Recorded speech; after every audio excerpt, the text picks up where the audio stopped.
Hello. Why don't we go ahead and get started here? We're a little bit behind schedule, so feel free to take your seats. And so we're here to talk about the evolution of schizophrenia treatments. And we have with us today one of the leaders in the field, Dr. Steven Siegel. Before I introduce him, though, I'll introduce myself. I'm John O'Malley. I'm board president of NAMI Greater Los Angeles County. And also with me today is Barb Knighton. Barb is one of our steadfast, stalwart board members from NAMI Glendale. Also, before we get started, please come on in if you're going to join us in this session. Before we get started, you may see on your tables some cards, colored blue. I see blue and salmon colored cards. Those are for questions.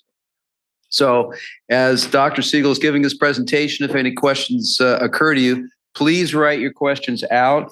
We'll collect them at some point during the presentation, and Barb and I will be reading them from the stage up here. So without further ado, let me talk about Dr. Siegel. Dr. Steven Siegel is at USC Keck. He holds the Franz Alexander Chair in Psychiatry. He is chair and professor of the Department of Psychiatry and the Behavioral Sciences at USC. Dr. Siegel received his bachelor's degree from Colgate University in neuroscience and his MD and PhD in neurobiology from Mount Sinai School of Medicine. He completed his residency in psychiatry and a fellowship in neuropsychiatry at the University of Pennsylvania.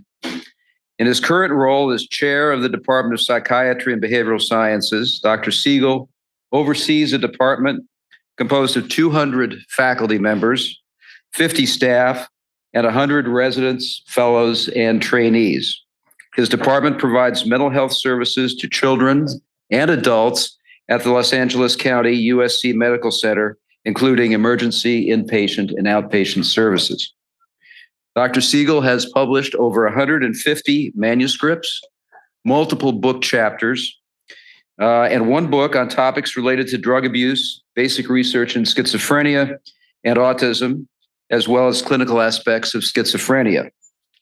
And if that's not enough, in his spare time, Dr. Siegel designed and oversaw the integration of student mental health services at USC into Keck, and was named the inaugural Chief Mental Health and Wellness Officer for Keck Medicine of USC in 2021. Dr. Siegel is truly a leader in the field of schizophrenia treatment. I'd like you to welcome Dr. Siegel. Thank you all for coming today and giving me a chance to speak with you. I'll try my best to sort of go around the room. And I'll acknowledge that it's a very small screen, which has some unfortunately small writing on it. So I'll do my best to actually describe everything that's up there so that if you can't see the screen, it won't be an impediment. I have one disclosure on here that I want to make sure I go over because it may impact how you receive some of the opinions I share. While I was at the University of Pennsylvania, my lab developed the technology that's used in Teva Uzedy. So if you're familiar with that injectable formulation, that came from my group, and I do receive royalties on that. So I'd like to start by just going over the history of antipsychotic medication development. And that's what I'm hoping to address today, is really what's available in terms of antipsychotic treatment, the medicines that are used for schizophrenia and psychosis, how that's unfolded over really the last 75 years. And I love the technique of telling you where I'm going, and then you can evaluate the data as you see it and hear it to decide, am I supporting or not supporting that initial proposal? So I'll make the proposal that painfully little has changed in the development and execution of antipsychotic treatment since 1952. It's a lot of new medicines. There's some really effective medicines. There's some less effective medicines. All of our medicines have side effects, pretty dramatic side effects. And I would argue that the largest single development since clozapine, and I'll speak to that. I think clozapine was a monumental advance. After that, I would say the development of long-acting injectable medications is the other major advance, and everything else is just kind of fuzz around the edges. So in 1950, chlorpromazine, or thorazine, if you've heard of that, was initially observed or was initially used as a preoperative anxiety medicine. So not developed because people understood the biology of schizophrenia. This is our first antipsychotic. Not developed based on some mechanistic understanding of what it did. Rather, it was a pre-anesthetic agent, helped a little bit with anxiety. But an observation was made that when this was given to people with schizophrenia, so it's serendipity, just good observation, they didn't just calm down, they actually seemed to have an abatement of symptoms. And the important epiphany there is that up until 1950, there was no treatment for schizophrenia. Literally, nothing. Nothing you could do but provide essentially warehousing, safe shelter, supportive environment, essentially state hospital. No medical intervention that had any impact on hallucinations, delusions, disorganized thinking. Is it possible to hold questions till the end? No, it's no trouble. I'll try to be succinct, and then please hold the questions. So shortly thereafter, two researchers published the first report that acknowledged chlorpromazine's efficacy. And it took a decade before additional research teams tried to analyze what it is that chlorpromazine and other agents that were now being developed actually did. And what they found is that if you gave people these medicines, you would get an accumulation of metabolites of a neurotransmitter, a chemical that people produce themselves. You can call that an endogenous compound, something we make. And these researchers identified that if you gave people the compounds that seem to help with schizophrenia, elements of dopamine, a neurotransmitter, seem to accumulate, presumably in their cerebrospinal fluid. A decade later, a landmark paper by Seaman and Crease showed how it wasn't just an accumulation of this compound dopamine and its metabolites, but more specifically, how that compound, whatever it was, whether it was thorazine or Haldol or anything else, the amount that bound to a specific receptor in the brain called a dopamine receptor, type 2, there's 4 types. They vary not in what they bind to, but what they do inside a cell. And they showed really quite remarkably that any drug, you could determine its binding at D2 and look at its empiric dose. I'm going to show you this data that's used in practice. And there was almost perfect correlation. And it's not like they had this a priori insight. They tested, if you go back to their original paper, they looked at all the different neurotransmitters and all the different receptors that were being identified at that time in this burgeoning age or explosion of information in neurobiology. So they asked, is it serotonin? Is it dopamine? Is it acetylcholine? Is it whatever we can test for? And all the others came up as random scatter plots. The dose is 10, the binding is 10. Those seem to be unrelated. If another drug, the binding is 10 and the dose is 50. However, for dopamine, there was this perfect correlation, which I'll show. And then subsequently, using a technique called positron emission topography, people were able to show that when you gave someone a dose of an antipsychotic that worked, you were essentially displacing, pushing off the endogenous dopamine, the dopamine we make from the D2 receptor, and replacing it with the drug. So, and you needed to do that at about 80% binding. So really nice story, but this story was over 45 years ago. And then comes along clozapine. You've all heard of Clozaril or clozapine, I take it. And clozapine was a really landmark breakthrough. It was being used in Europe. There was a clinical trial here in the United States. A resident by the name of John Kane, who's now the retired sort of emeritus chair at Long Island Jewish out in New York, was just a young resident at the time. And during this clinical trial of clozapine here in the United States, he made some truly remarkable observations and took on this challenge to be a champion. So people had observed that when you gave clozapine, a small but consistent proportion of patients would develop agranulocytosis, a loss of white blood cells, an inability to fight infections. And a decision was made here in the States to cancel the trial, withdraw the drug, and not proceed. And had John, as this young resident, just followed orders and instructions, that's really where it would have ended. The chair of his department was the PI of the principal investigator of the trial, someone who was very influential, very powerful. But John noticed that the patients in the trial, in these state wards who were given clozapine, were fundamentally different than anything he'd ever seen. And the families and the patients fought back and complained that they didn't want to give up their experimental drug.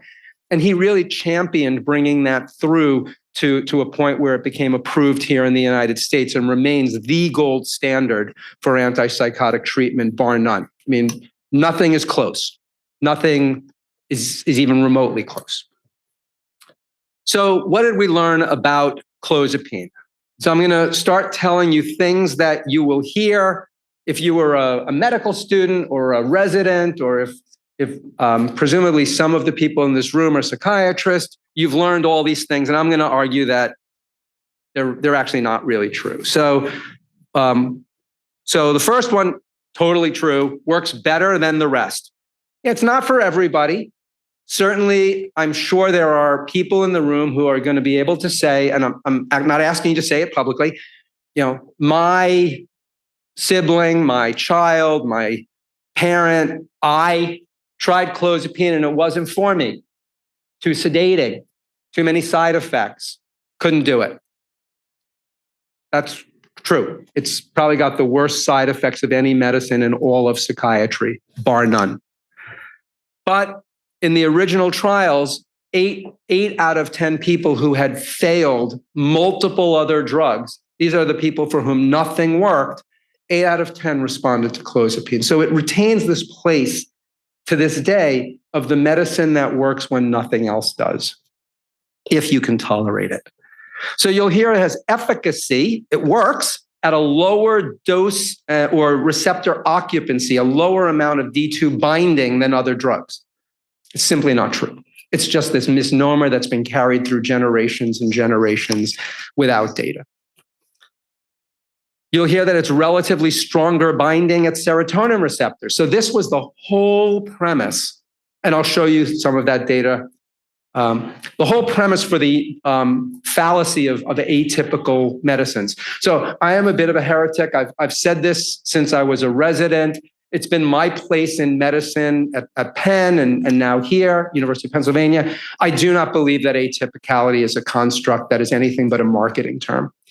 I don't think there's any there. They're just other medicines. So there was this premise largely propagated by people who were very well paid by drug companies to be propagating ideas. I'm not trying to be too contrary, but it's just a reality that thought leaders and people who get engaged by drug companies used to make exorbitant amounts of money to hawk ideas. So D2 to 5-HT2 binding, the ratio of dopamine D2 to a type of serotonin receptor was sort of posed as the holy grail. And we were going to make a bunch of drugs that replicated D2 to 5-HT2 binding capacities. It's easy to do. Drug companies have millions of compounds in their libraries, and they can test them for binding at different receptors with high throughput screens and come up with myriad candidates that have the right ratio. And so risperidone, olanzapine, Sertindole, there's so many came out one after another in the risperidone in the 90s, then 2000s, and then the sort of early 2000s. And none of them are clozapine. So very early on, if you were paying attention, if you were really being agnostic to what you were supposed to buy into, you realized, olanzapine is a great medicine. Risperidone is an amazing medicine, but it's no better than perfenazine or haloperidol or any of a whole host of older drugs. It's the same. So you'll hear that. Well, you won't hear this, but it is a very, very multi-receptor drug. It binds everything. Clozapine binds everything under the sun. It is not a very specific drug. So sometimes you'll hear that you want things that are very specific. I would postulate that in psychiatry in general, not just schizophrenia, but in general, the cleaner the drug, the lower the efficacy. The dirtier it is, the more broad spectrum it is, the better chance it has of working. And I think that just speaks to the complexity of the nervous system and how little we understand. So when you have a drug that kind of binds everything, it's hitting the right combo. It's also hitting everything else. So in general, highest efficacy goes with highest side effects, less specific drug. It's true for antidepressants. If you escalate, you go from an SSRI, a selective serotonin reuptake inhibitor, very specific drug. If that doesn't work, what do? You go to a more specific drug? No. You go to an SNRI, a serotonin and norepinephrine reuptake inhibitor. What if that doesn't work? Well, if you're an expert pharmacologist, you go to a new drug that's a monoamine reuptake inhibitor. It's dopamine and norepinephrine and serotonin. And if those don't work, you go to a monoamine oxidase inhibitor that just kind of like showers the brain with like a little bit more of everything. And that works the best. Of course, very difficult to use, a lot of side effects. So here's some of that original data. Really overwhelming data that should have killed this construct that D2, that clozapine doesn't work by the same mechanism. So one of these buttons is a laser. I'm going to test it without shooting somebody in the eye. Nope, not that one. The top. Oh, that's really bad. How do I? Top button, maybe? Let's see. First, I've got to figure out how to go back to slideshow. Oh. That's going to be a whole different thing. I can help. I'm going to ask for some help. And then, is it this one that's covered with tape? Yes, because a lot of people were pressing that button. Oh, I see. And I try to help where I can. You did explain it all in advance. I mean, to be fair, very comprehensive explanation, which I neglected to listen to. But thank you. So I'll now push the button that's covered with tape. So, but you can't really see here. Okay, I'm going to use my finger. So what you have here is the clinical dose. None of this is driven by theory. This is literally how much of this stuff does it take to treat people. It's on a scale where you can see this is 1,000 milligrams a day, 100, 10, 1. So you go on this and you say, well, which drugs do I use at about 10 milligrams a day? You come up here and here's haloperidol. What drugs do I use at around 1,000 milligrams a day or thereabouts? Well, there's thorazine or promazine up at the top there and clozapine, right? So clinical dose on this scale. This is binding at the D2 receptor on this scale. So it tells you at whatever dose you've chosen, and you've done that just empirically, I need this much to treat schizophrenia. Here's the binding, and it's a number for like binding 50% of available receptors, the IC50. And it puts everything on the same scale. And what you see is all the drugs just sit on that line. As I mentioned, if we did this for a different receptor, like a serotonin receptor, a GABA receptor, an acetylcholine receptor, then these dots would just be randomly assigned all over the plot. They wouldn't line up as if they were related. And clozapine is right on that line. So yes, it is a very weak binding at D2. That's true, but you give a ton of it. So you give a ton of a weak binding agent and a lot of stuff gets bound. So it does not hold up that somehow clozapine is not working through D2. So then we think, well, what do antipsychotics do? And then we'll be able to evaluate, does some do it better, some do it worse? Is there a class issue here, like typical, atypical, if that's a thing? And what you'll find, what I have found, and I say this is a little bit overstated. The older I get, the more I sort of work with patients, the more overstated I think this is. But in general, antipsychotic medications will treat hallucinations and delusions and disorganization in most people, most of the time, for most of the symptoms. It's kind of a most cubed. Most symptoms, most people, most of the time. It's, there are people who it doesn't help. There are some symptoms that are residual, and sometimes it works for people. And then for reasons that are really defy logic, it doesn't work at another time in their life. And then what we say is that there's limited effect for the so-called negative symptoms, the loss of function, the flat affect, avolition, so not wanting to do much, not expressing much, not feeling much. I don't know. I'd say the older I get, the less strongly I feel about this. I'd say when people reintegrate into life, when their hallucinations and delusions and disorganization can be brought down to a low level or go away, I think in the right environments, with the right supports, and the right effort, I think a lot of people actually get back to a pretty full and engaged life. It's not easy. It's not easy to do. It's not easy to maintain. But I don't think it's as grim as the sort of they don't work statements that you'll see everywhere. And that's just my clinical opinion. So how do we think about old and new? My shtick, my sort of place has always been, and I'd say I started this really as a resident back in the mid-90s. There's old and new. If I really wanted to be cynical, I'd say there's on patent and off patent. We sell the ones that are on patent because those sell for $1,000 a month from your insurance. The ones that are off patent are, $50 a month. And I lived through in the 90s, coming up through my training, in the 90s and the early 2000s, these really, I think, unfortunate battles where drug companies, they're trying to do the right thing. They're trying to develop drugs. They're investing $1 billion in each one, but then they have to get a return on investment. Insurance companies are actually incredibly good at data-driven decisions. They're actually not, and I don't work for any insurance companies, right? But they're not evil. They just require data to support that they should reimburse or pay for something that costs $1,000 if there's something that costs $10 that might work just as well. And if we step aside from our own sort of narrow self-interests and think for every population, a disease, right, that we spend $1 billion treating, but it has no added benefit over $1 million, well, that's $999 million that could have been put into housing, social supports, other things that would have been more meaningful than $1,000 a month versus 10. So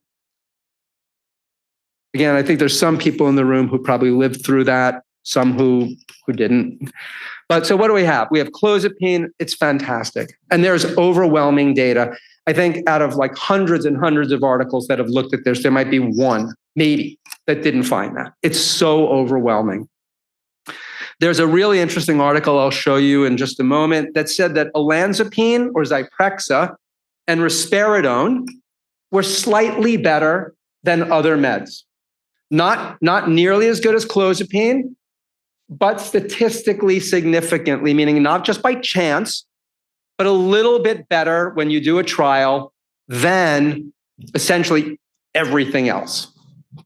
But at the time this article was done, which was kind of early 2000s, there was no evidence that anything else was better than anything else. So whether you were looking at Sertindol or Seroquel, quetiapine, or Haldol, or Molindone, or Perfenazine, right? So some really old medicines, some new medicines, there's literally no difference. And yet there's this like 100-fold difference in price.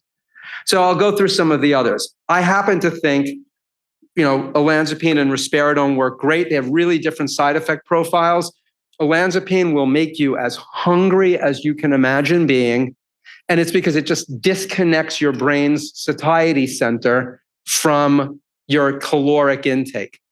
And there are some interesting data here. It's a little hard for people to hear. And I've learned over the years that you have to be really careful how you say this. So I'll try. I do not mean to offend anyone in the room. And if I do, I apologize in advance. But Zyprexa disconnects the relationship between how much food you need and how much food you want, right? You're hungry. You actually are sensing this. It's not, it's not made up. It's just we have over millions of years evolved into beings that can sense our caloric needs, our metabolic needs, and seek food to meet those needs. Normally, if you rely on those signals, true hunger, to dictate how much and what you eat, olanzapine, Zyprexa is going to be very challenging because you're going to be hungry all the time, even though you've met your caloric requirements. But if you are not someone who relies on hunger signals and you eat because you like cookies and candies and ice cream and sandwiches and you're bored or you've just developed, Zyprexa is actually not going to have the same impact. And so there's great data that says how much weight you gain on Zyprexa is inversely proportional to where you start. And so we went through this period where people would come in, they'd be really overweight, and say, well, I don't want Zyprexa because I'm already overweight. And you think, actually, that's just backwards, right? It's the really thin person who's going to gain a ton of weight. The person who's already eating for non-hunger signals, we have to work on that, but this isn't going to make the same impact. Now, you are going to be hungry all the time, so it's not like you get a free pass. But there was a lot of people who I think could have benefited from Zyprexa who were already, a little bit overweight or significantly overweight, who didn't gain the benefit of that drug because of this concept that I'm going to gain weight, when that is really an appetitive issue. It's not necessarily a weight gain issue. So you can be very effective if you can disentangle hunger from what you eat. It's not easy, right? This is the difference between simple and easy. Simple, eat less, exercise more, lose weight. Very simple. Hard to do, really hard to do. So going down the list, I think risperidone is a fantastic medicine. It was modeled on haloperidol. Literally, J&J just tried to make a new copy of haloperidol. So you'll hear haloperidol or Haldol grossly maligned. I cannot tell you how many companies I worked with where clinical trials were canceled at the halfway point early in this atypicality story because they realized that the halfway analysis that they were going to lose to Haldol. And therefore, there was no point in continuing the trial. It was very important that Haldol get a bad name because it's a fantastic drug with a great injectable formulation, and it's like pennies per dose. So, whoops, go back. There. So, paliperidone, really interesting story. This is Invega. So J&J had a real epiphany here, and this is true genius from a marketing perspective and from a formulation perspective. Paliperidone is literally the thing you turn risperidone into when you take it in by mouth. Goes to your liver through something called first pass metabolism. You eat it, your stomach sends it to your liver, you digest it, and you turn risperidone into 9-hydroxyrisperidone or paliperidone. everybody who's ever been on risperidone has actually been on paliperidone. So it's safe, it's effective, but making that chemical modification from risperidone, which has a methyl group, a carbon with 3 hydrogens, to a hydroxyl group, an oxygen with 1 hydrogen, 9 at this 9 position, 9-hydroxy risperidone. That's a new chemical. That's a new patent. 20 years of high prices. The other thing it does, and this is much more important, it changed the chemistry so you could make a really wonderful form of a long-acting injectable. Risperidone lacks the chemistry that haloperidol has to make what's called a decanoate, or a long carbon chain that sequesters it in the body before it can get into the brain. But by making it into the metabolite, it allowed J&J to make this extraordinary injectable, which I would say to this day is still the best one. In Vega, there's a 1 month, a 3 month, and a 6 month. It's called Sustaina. The sustained one is a month. Trinza, 3 months. And I think the worst name in all of medicine, half year, which is the 6 month version. I kid you not. So, but a great medicine. And I say that as the inventor of one of its competitors. So then there's quetiapine, that's Seroquel. I would argue not a real effective antipsychotic, but a great sleeping medicine. It's the medicine if you want to get some sleep. It's gone in the morning. It only lasts for about 2 hours in your body, easily dissociates from the receptor, so it gets kicked off the receptor by dopamine. It's a really perfect sedative. It doesn't impair your next day. But if you actually have schizophrenia, I would say it's probably not my first choice. And then, ziprasidone, I think probably many people haven't even heard of that. I don't think that's lasted so long. It wasn't so effective. And then aripiprazole, which is our partial agonist, it's a really different drug. It doesn't bind the D2 receptor and block it and keep dopamine from having its effect. It binds it and acts like dopamine, but really poorly. So it poorly mimics dopamine. The idea is that you're not going to block dopamine and have all the side effects. You're going to just tone it down. You're going to have a weak copy of dopamine. Early trials showed that at really low doses, like under 10 milligrams or so, it was as effective as Haldol. Not better, just as good as Haldol. But as you escalated the dose, that partial agonist, right, a weak binder, but a lot of it started to look not as good. People became more psychotic, more disorganized, bit anorectic. And I remember early in my career when one of the families I worked with very closely came to me and said, "What's this? She wasn't this bad when we first met you." And I went, "I did that. I took the dose up above where I was supposed to. Learn my lesson. Let's back that way down and find a better strategy." So, and I think a lot of people had that. The people who read the original paper and followed the guidelines had pretty good experience with it. The people who just followed the same old like escalate and violated the data. If it doesn't work at 10, give up. If it doesn't work, don't go to 20. Learned a hard lesson. It's also, I think, more effective. It has a long-acting formulation where it keeps that dose nice and low and is probably a little better. So, recent updates. Now I'll say, everything I showed you, I could have told you back in 2016 when I moved from University of Pennsylvania here. But there's been a bunch of new meds.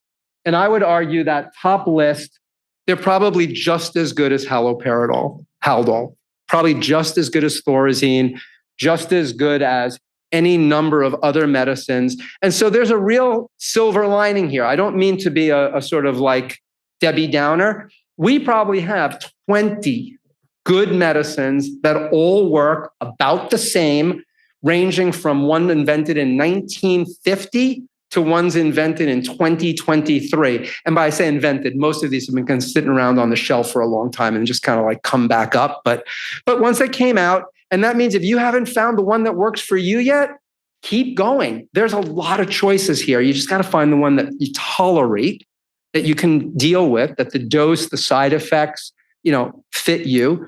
I think they're all about the same. And then there's a new one called Cobenfy, and that's really, really, really different. A lot of hope here. What this group did is they went back and said, look, it isn't D2 to 5-HT2. We know that. We have about 30 medicines now that do that. None of them are clozapine. Let's try addressing a different thing. So as you'll see in just a moment, Clozapine turns out to be an extremely high affinity, good binding agent at acetylcholine receptors. But people kind of ignored that. They saw it only as like a side effect thing. So here we have a company that leaned into, it's not 5-HT to D2. Let's look at some other pharmacology in clozapine and try to mimic that. So really innovative, really interesting. My anecdotal, so I'm going to go away from data here. This is where I hope to learn from other people. But my anecdotal data in the handful of patients that I've provided this for is that it ain't clozapine. You know, some iterative benefit, but even their clinical trials show, you know, kind of some efficacy, but I don't think this is clozapine. What I think is the important horizon now is clozapine. Remember I said it's a super dirty drug, binds everything. Well, so now we've got a couple of drugs that bind D2 and 5-HT2.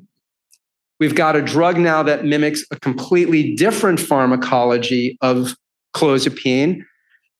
And although it would be expensive and difficult to do, I personally would love to see the clinical trial that now starts combining, for example, Zyprexa or risperidone with Cobenfy and tries to recreate the overall efficacy of clozapine by kind of piece by piece, putting it back together, hoping not to get the agranulocytosis, which is likely what's called an off-target side effect. It's not related to the efficacy. It's just something else the drug does. And without some of the other challenging side effects that clozapine has, like seizures, drooling, sedation, constipation.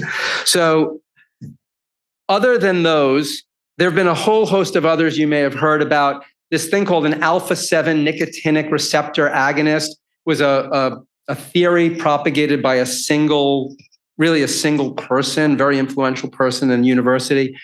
I can't tell you how many companies took an alpha-7 nicotinic or acetylcholine nicotine, like cigarettes nicotine, alpha-7 nicotinic agonist to its death. I mean, people would just bring them forward, test them, show they didn't work.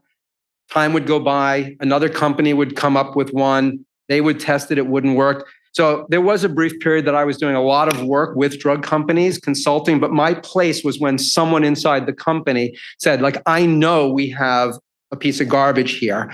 They won't listen to me.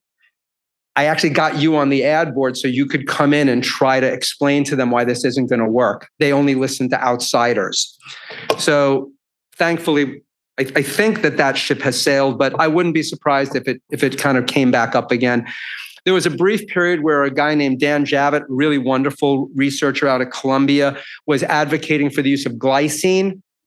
That had a real mechanistic basis to it. He wanted to improve glutamate transmission.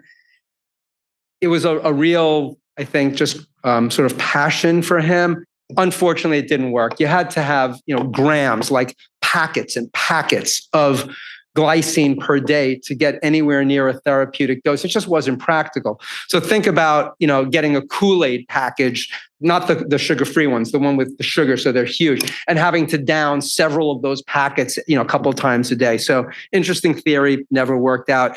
And then there was a brief period where people were looking at something called positive allosteric modulators of GABA receptors, trying to mimic some of the beneficial effects of anxiolytics, but without the sedation. Again, really interesting theory, mechanistic, well-intentioned, just didn't work. So where do I end at the sort of end of the day for this term atypicality? There's been a lot of definitions over the years. When I first started, it was they work better for positive symptoms. That has been unequivocally disproven. New agents do not work better than old agents for positive symptoms, hallucinations, delusions, and disorganization. Then everyone said, well, they'll work better for negative symptoms. So that was tested myriad times, no evidence for that. Better for cognitive effect. Well, there's a massive trial called Katie, I'll come to, that looked at all new agents versus they picked a random old agent, perfenazine, and said, we're going to just pick one that doesn't have like a good name or a bad name. It's not the strongest, it's not the weakest. And when they eventually showed no benefit for positive symptoms for the new agents, no benefit for negative symptoms, they went to cognitive, and there was a slight, statistically significant, but clinically meaningless benefit to the perfenazine, the older drug. So, no evidence that that's better. Then you can say, well, less hormonal effects. Some older drugs cause prolactin elevation, which can be really troubling. Prolactin elevation can cause women will actually have milk let down, men grow breasts. So which drug is the worst for prolactin? Well, it's risperidone. That's an atypical. And I'll show you some data that says thorazine doesn't have that effect. The first drug, the typical drug. So more easily tolerated, I think that's just a matter of opinion. Is clozapine more easily tolerated? Oh my God, no, right? Is olanzapine more easily tolerated? Well, it depends. How are you at being hungry? So that's a very subjective one. I think people threw that out to try to save the construct. Less motor side effects. Again, risperidone, really high motor side effects. Some other, perfenazine lower. As a matter of fact, no definition that has been posed as the reason why you should be using only newer, more expensive drugs. Is that like a 5-minute warning? 15, thanks. I'm going to go faster. So I told you there's all this data. I'm going to show you a meta-analysis by a guy named John Geddes. It was done in the UK, where he looked at all studies comparing haloperidol to other drugs. A meta-analysis is where you take all the data, you put them on a common sort of scale. So you get the mean and the standard deviations, the average score and how much it varied. You put all the data on the same scale, and then you can look across many studies. And if you have, for example, 10 trials that all show a slight benefit, the probability that all 10 would show a slight benefit is very low, and that becomes a much more meaningful benefit. On the other hand, if you have huge benefit on half and huge deficit on the other half, when you average them together, you get nothing. That's very meaningful. So he did this comparison, and the next slide has the data. And what he showed is that when drug companies would use very high doses of haloperidol as a comparator, so they dose people at 15, 20 milligrams a day, indeed their drug won, largely on side effects and discontinuation. But if people would use haloperidol at an appropriate dose of 12 milligrams or less, that whole difference went away. So the design of the trial, if you use the comparator at an exceedingly high dose, you win. If you use the comparator at a normal dose, you don't win. That was then followed by a really important study by John Davis, where he essentially looked and said, well, all atypicals aren't the same. Let's look at them individually and ask the question, are some better than others? And that's the study I alluded to earlier. Clozapine was by far the best, then Zyprexa and risperidone, and then everything else lined up along a straight line where up is good and they're going across. So it's clozapine, risperidone, and olanzapine, everything else. Then there were 2 absolutely landmark studies. These were massive. So Katie was here in the United States, headed by a guy named Jeff Lieberman at Columbia. He got all the drug companies to participate and fund it, and it was done at multiple sites throughout the US. And they were agnostic. They just said, we're going to test whether new drugs are better than this old drug, perfenazine. That's the study I keep telling you about. And we're going to let the drug companies pick the dose, because we don't want to have anybody say that we cooked the books or something. So they get to pick the dose. And at the end of this massive, massive trial, that was to test the hypothesis, agnostic, right? They're not trying to win.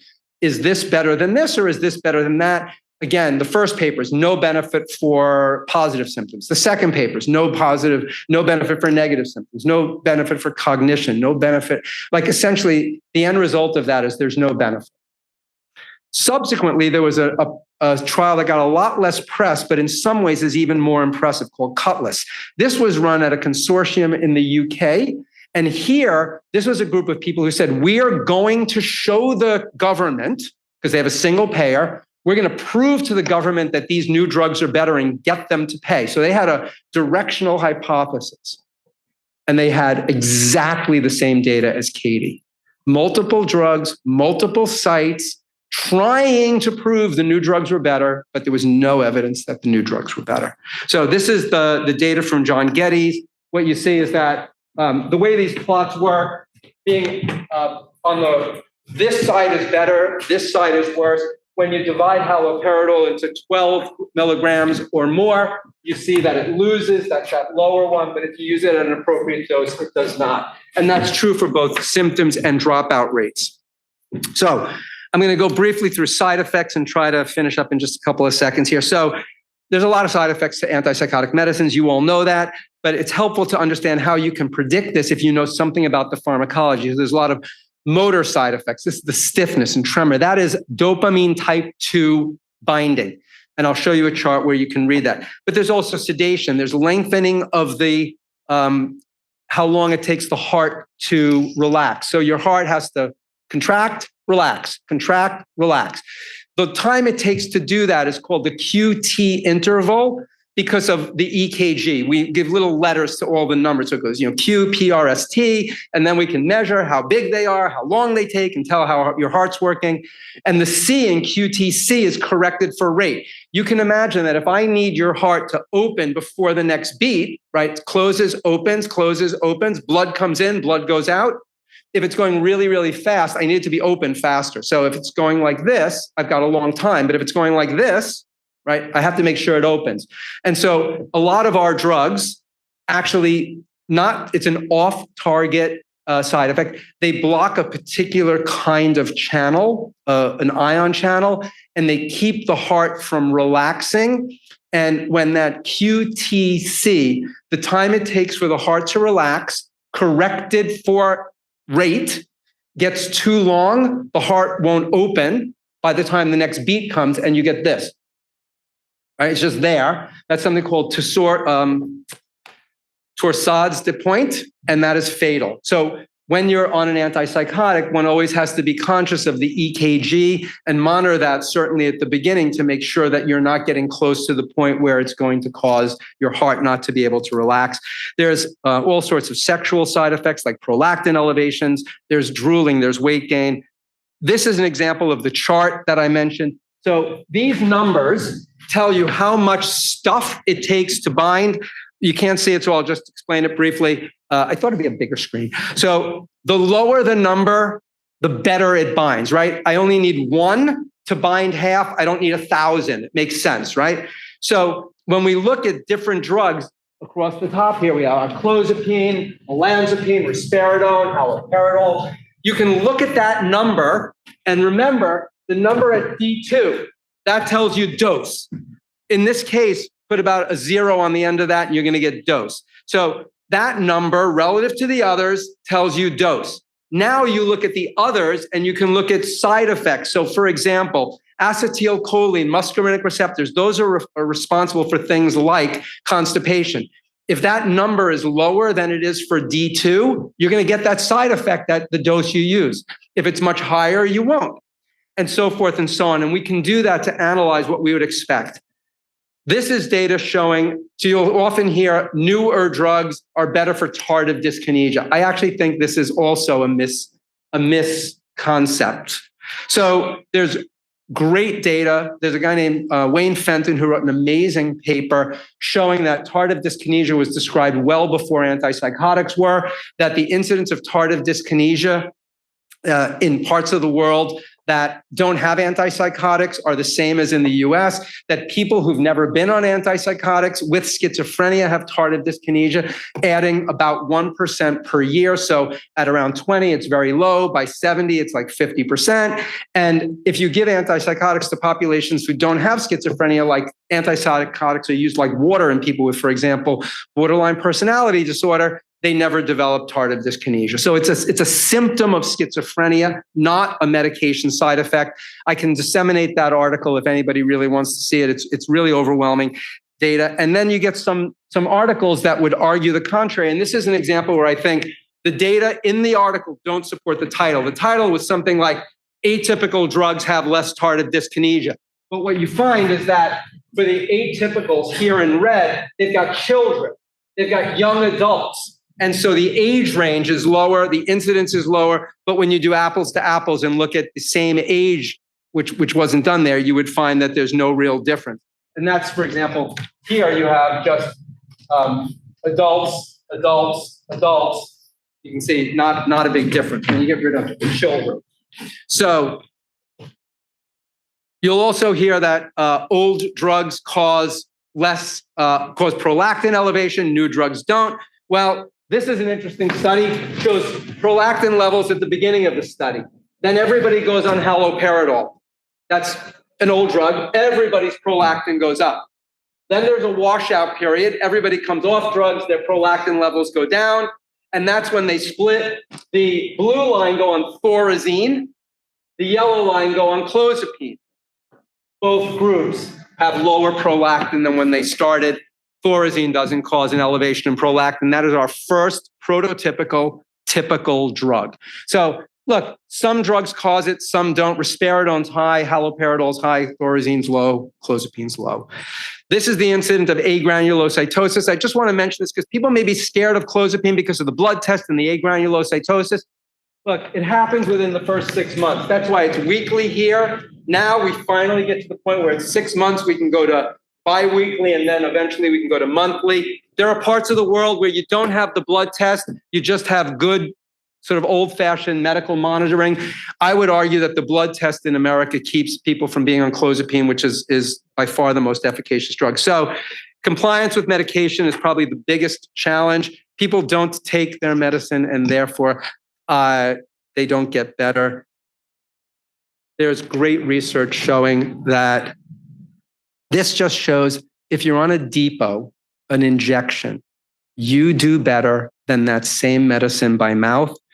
And it's overwhelming. The statistical significance is like there's less than a 1 in 10,000 chance this is random. For symptoms, for side effects, or dropping out. And so you could say, well, those are clinical trials. In naturalistic studies, there's studies that went 10 years back, 5 years forward, all over the world in developed and non-developed countries that show that you can take people who are typically living in hospital and move them out into the community with the simple addition of injectables. That's true whether it's in Africa, Finland, or Germany. So my conclusions, clozapine's still the best. Depots work better than orals for anything. Nothing's really fundamentally changed over the last 30 years. Atypicality is a marketing term. There's absolutely no data that suggests atypicality or second generations or anything but that. There have been small iterative gains with things like risperidone and olanzapine, but LAIs, long-acting injectables, are really the most important thing that's happened since clozapine. And with that, I'll end and say thank you for your attention.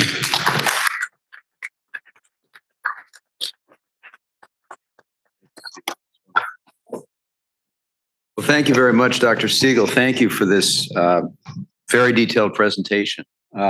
We have time for some questions.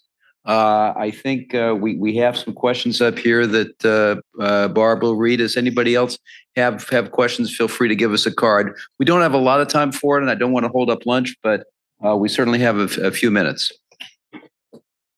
Okay, is mic on? Okay, thanks everybody for questions. We got a lot of questions, and several of them are somewhat repetitive, so I'm going to kind of combine them to help give you the greatest amount of information. Excellent information on clozapine. We observe that it has relatively low use here in the US. What do you attribute that to, and is there any trend to increase it? So I think there's a couple of factors. One is the blood test, where I think it's just very hard. You know, people with schizophrenia are often already having quite a lot of challenges, especially when they're in the height of a psychotic episode. And having that person both recognize what's happening in that moment and be willing to get a weekly blood test with a weekly dose change and a weekly refill is quite a heavy lift. You have to change the dose every week for 2 months to come up very slowly. And so it's just, I think the blood test is one. The other is a lot of side effects. And then third, I think there's a misconception that it's a drug of last resort. And if you try it and it doesn't work, then you'll be done. And when I would work with families and patients who are having this, I will often say, if this is your first break psychosis, your first episode, you should be on clozapine. It should not be reserved for your second, your third, or your fourth drug to try something else. Here's my analogy. If you had a malignant brain tumor and I told you that tumor is going to, impair your function, you're going to lose years, it's going to cause damage, but I've got a great drug that has the best chance of curing it or treating it, but it's a really difficult drug to take. It's chemotherapy. It's really hard. You'll lose your hair, your appetite, really hard, but it's the one that's going to work the best. Or I can kind of piss around with some less effective drugs, see if they work. If they do, fine. If they don't, fine. We'll go to the second, then we'll go to the third. You'll lose a year or two of progress, and that process will be going on. And I can't promise you that I'm going to get you 3 years in and you'll still come back. Which would you prefer? Most people will say, like, hit me with that chemo, kill the tumor. I don't know why we don't do that with clozapine.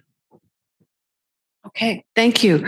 There are several questions related to effectiveness of long-acting injectables. How do those compare in effectiveness to clozapine? And is there any possibility of clozapine becoming a long-acting injectable? So I'd say it's still the drug that it was before. It's not magic. So as I showed, long-acting injectables simply work better than that drug when given orally.